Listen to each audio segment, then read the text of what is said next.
your roadmap to the latest in auto. Welcome to Highway Herald. Today we're diving into a high-octane clash between two automotive giants, America and Japan. President Trump's proposed 25% tariffs on Japanese vehicles have sparked a fierce response from Toyota, Honda, Nissan, Subaru, Mazda, Mitsubishi, and Suzuki. This isn't just a trade dispute, it's a torque-fueled showdown that could disrupt U.S. factory jobs, prices, and production. With Section 232 looming, Japan's strategy is shifting fast. Buckle up. This could reshape the future of North American driving.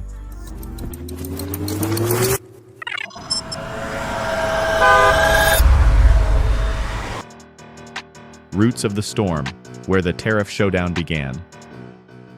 Back in late 2024, the U.S. government began hinting at expanding its Liberation Day tariff structure, originally a 10% blanket import duty, by targeting Japanese vehicles and auto parts with a much steeper 25% surcharge.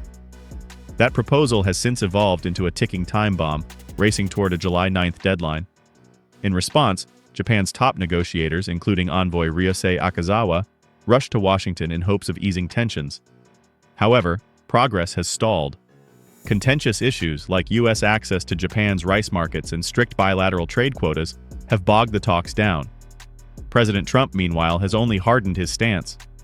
Branding Japanese imports as lopsided and unfair, he's pushing the tariffs as a tool to level the playing field. But experts warn this could blow a hole through decades of U.S.-Japan auto collaboration. And it's not just theory. Japanese automakers have a deep manufacturing presence in the U.S. Toyota builds over 1 million vehicles here annually, with Honda, Nissan, Subaru, and Mazda not far behind, together generating $170 billion in U.S. sales and powering key supplier ecosystems across the country. But numbers speak louder than politics. Let's look under the hood of what these tariffs could do to revenue. Revenue roadblocks. The numbers behind the crisis. Japanese automakers command about 44% of the U.S. light vehicle market, thanks to a mix of domestic production and profitable imports. In 2023 alone, Toyota, Honda, and Nissan produced over 3 million vehicles in the U.S., with total Japanese-branded sales reaching 6.3 million units, generating $170 billion in revenue and $31.3 billion in tax contributions. However, the 25% tariff set for May 3, 2025, on both vehicles and parts could add $4,400 per vehicle, squeezing already narrow margins: 7.1% for Toyota, 5.6% for Honda, and 4.3% for Nissan. Toyota has already raised prices by $270, but further hikes may push buyers away or force automakers to absorb costs, stalling investments and production. Even more damaging is the parts tariff, targeting essential components like engines, transmissions, and ECUs. This could force companies to offshore production, delay expansion, or cut jobs. The result?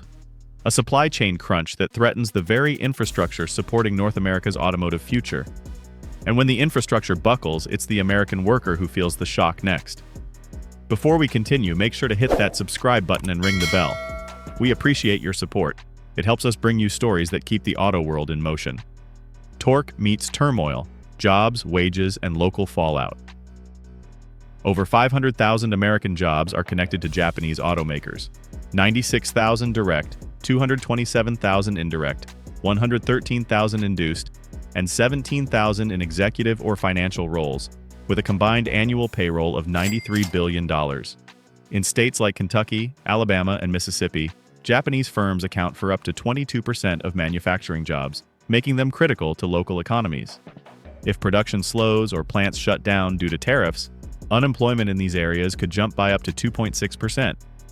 The U.S. Congressional Budget Office warns that halving Japanese auto output may slash federal revenues by $18 to $21 billion in 2026 and up to $28 billion in 2027, creating a 3-year fiscal shortfall of nearly $60 billion. Investors are already bracing for impact. Japanese auto stocks are down 22% year-over-year as of May 2025, with funds shifting towards safer sectors like tech, renewables, and healthcare. This isn't just an industry shift, it's a community crisis. If plants go quiet, so do local diners, schools, and small businesses. The ripple effects could stall regional economies already running lean. Now let's move deeper into the industrial arteries that keep this ecosystem alive: The supply chain. Supply chain shakeup, from Kaizen to chaos. The looming 25% tariffs threaten far more than car prices. They could rattle the entire $1.3 trillion US automotive ecosystem. From factory floors in Alabama to code writers in Silicon Valley, this finely tuned network depends on seamless coordination. At Toyota's Kentucky plant, 72% of parts are sourced domestically. Honda's Marysville facility uses 68%, and Nissan's Smyrna plant about 58%. But the new tariffs target core components like engines, EV batteries, transmissions, and ECUs, striking at the industry's heart. Nearly 197,000 U.S. workers trained in lean and Kaizen practices could face job instability. Beyond assembly lines, the shock could disrupt engineering labs, R&D efforts, apprenticeships, and technical education pipelines. Economists warn of reverse industrialization, a loss not only of jobs but of industrial know-how built over decades. Supplier clustering once boosted U.S. productivity by 0.22 percentage points. Losing it risks stalling progress. Tier 2 and Tier 3 suppliers are scrambling to adapt, but retooling takes capital and time. In a just-in-time industry, uncertainty is a brake pedal on innovation, and it's pressing down hard. But all of this culminates at the one place it hits hardest: your wallet. From driveway to wallet, how tariffs hit you, the buyer. Japanese automakers dominate the U.S. hybrid and compact SUV market, accounting for 60% of hybrids and 67% of subcompact SUV sales, vehicles relied on for both efficiency and affordability. But a $4,400 tariff on these imports could price many buyers out, pushing them toward used cars or less fuel-efficient trucks, ultimately undermining environmental goals. Ford and GM are accelerating EV efforts, but launching new electric vehicle production lines takes 18 to 22 months, leaving a short-term gap in affordable, efficient options. This supply vacuum hits just as consumers are feeling economic pressure.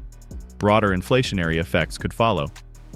Experts from J.P. Morgan and Brookings warn that while tariffs may incentivize domestic reshoring under USMCA rules, they'll also introduce supply chain fragmentation and higher costs.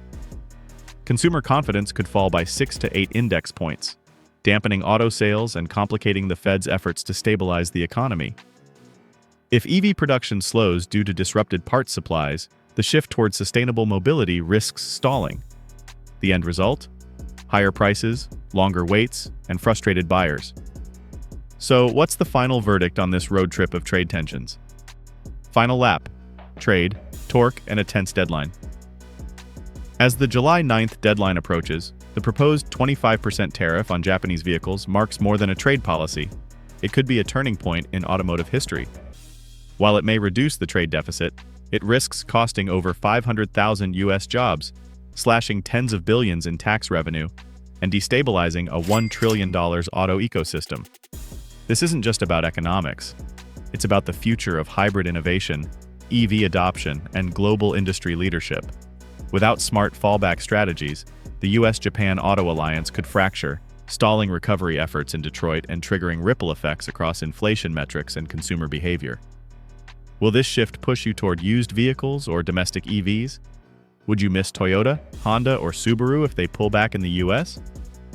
Drop your thoughts in the comments. We'd love to hear from you.